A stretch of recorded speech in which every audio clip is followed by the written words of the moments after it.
Hello, Rob Walker here.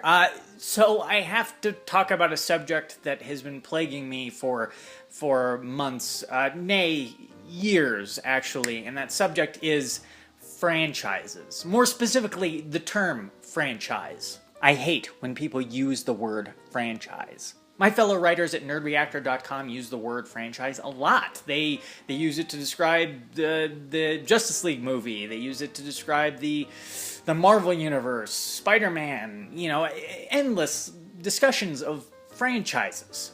And that's fine, because what they're really talking about isn't a series of films or a comic book character. They're talking about everything that surrounds that character. Like when you're talking about Batman the franchise, you're not just talking about the character created by Bob Kane and Bill Finger in the 1930s, you're talking about all of it. You're talking about that. You're talking about the 60s TV show. You're talking about the comics. You're talking about the radio shows. You're talking about the Christopher Nolan films, the Joel Schumacher films, the Tim Burton films, the animated series, the lunchboxes, action figures, whatever. You're talking about everything that encompasses Batman as a brand, Batman as a business. And when you cover pop culture for a site like Nerd Reactor, you're interested in kind of the pseudo-business end of these things. Will Marvel ever get their hands on Spider-Man? Will they ever get their hands on the X-Men? Would it be cool to see X-Men and Spider-Man in with the Avengers? I know I'm the only dissenting voice on this, but absolutely not. But anyway, you discuss who owns what and why, and what each business decision means for that franchise. Not Spider-Man, but Spider-Man Megacorp.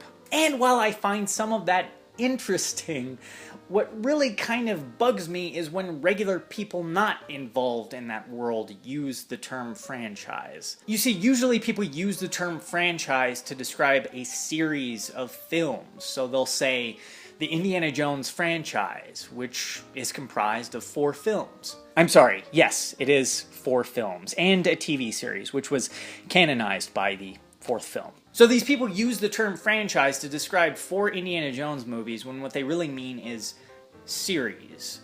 And here's why the term franchise grosses me out when I'm not talking shop with the people at Nerd Reactor. Because when I think of Indiana Jones, I don't think about how much each movie grossed opening weekend. I don't think about lunchboxes and thermoses and action figures and t-shirts. Now, don't get me wrong, I like lunchboxes, action figures, and t-shirts, but the thing is that when I think about the character, I don't care about that stuff.